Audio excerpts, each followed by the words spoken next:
जो sulphur liquid lime sulphur बोलते हैं वो हम इस ड्रम में, यानी ये जो वेंचुर है इस वेंचुर से चला रहे।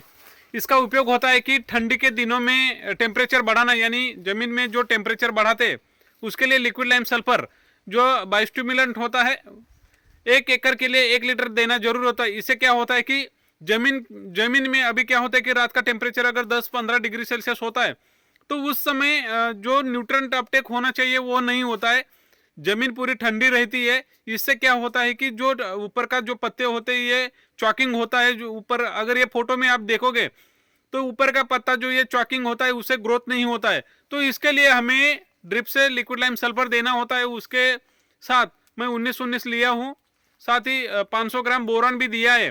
तो ये तीनों मिक्स करके हमने आज ये ड्रिप से चला रहे।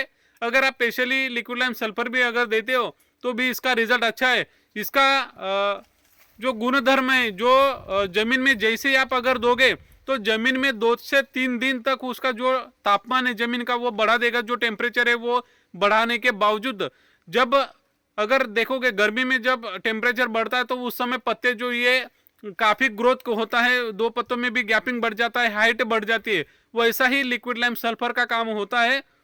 अगर आप ड्रिप में उसको देते हो अथवा ड्रिंचिंग भी करते हो तो इससे काफी बेहतरीन रिजल्ट मिलता है पौधे में। तो उससे जो चॉकिंग होने वाला पौधा होता है, जो बंच रुक रुक के बंच निकलता है, उसमें गैपिंग भी नहीं बढ़ रही है। तो इसके लिए लिक्विड लाइम सल्फर का उपयोग करना जरूरी है। मैंने लिया है 10 एकड़ के लिए 10 लीटर, यानी ये 4 और ये 3 7 और ये 3 10, ये 10 लीटर आज हम लिक्विड लाइम सल्फर आपको दिखा देता हूँ। ये देख सकते हो, इससे को पीएच स्टेबलाइजर भी करता है। जैसे जमीन में अगर आप दोगे तो इसका जो रिजल्ट है बढ़िया मिलता है। इसमें लिक्विड लाइम सल्फर होता है, ये क्लीन 20 नाम से आपको मिल जाएगा। अगर जैसे ही हम इसमें अगर ड्रम में यूज करते हैं तो येलोइश कलर का ये सल्फर होता है, लिक्विड लाइम सल्फर हम इसको बोलते हैं। तो ये जैसे आप ड्रिप में दोगे तो जमीन से क्या होता है कि जमीन में देने के बाद ये जमीन का जो टेम्परेचर ये बढ़ाएगा।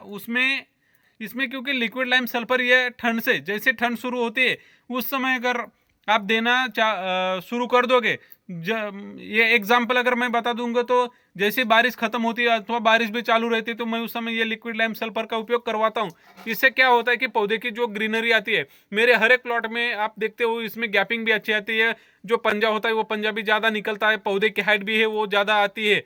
तो इसके लिए जब भी आप हर्ड फर्टिलाइजर देते हो उसके 1 महीने बाद अथवा 15 दिन के बाद अगर लिक्विड लाइम सल्फर का उपयोग कर दोगे अथवा हर महीने लिक्विड लाइम सल्फर का उपयोग करोगे तो इससे बेहतरीन रिजल्ट मिलता है। जमीन भुसभुसित होती है, जमीन में पीएच बैलेंस होता है। अगर जहाँ पे पानी भी रुकता हुआ, बारिश में पानी रुकता हुआ होगा तो उस समय अगर आप ये लिक्विड लाइम सल्फर का उपयोग करोगे तो उससे जो है रिजल्ट अच्छा मिलेगा, न्यूट्रेंट अपटेक करेगा, ऊपर पौधे में भी गैपिंग आ सकता है। तो इससे बेहतरीन फायदा होता है ये उपयोग करने से। इसलिए आप हर महीने इसका उपयोग अगर करोगे, कुछ महंगा नहीं है, बहुत ही सस्ता प्रोडक्ट है, रिजल्ट बेहतरीन है। उसके सामने अगर प्रोडक्ट की रेंज के सामने अगर देखोगे तो रिजल्ट 1 नंबर का रिजल्ट मिलता है।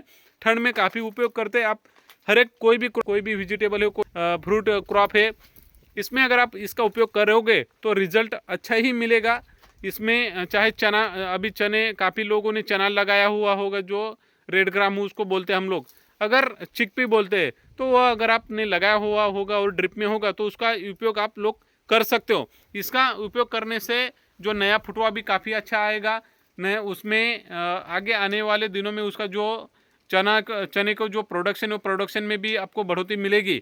तो उसमें केला है, अगर पपाया में भी डाउनी रोकने का काम ये करेगा, क्योंकि ज़मीन से जैसे सल्फर देते हो तो ऊपर से जो डाउनी ठंड की वजह से आती है उसमें धुम्मस ज़्यादा पड़ती है तो इसमें नहीं आएगा। ये ट्रीटमेंट करोगे रिजल्ट बढ़िया मिलेगा।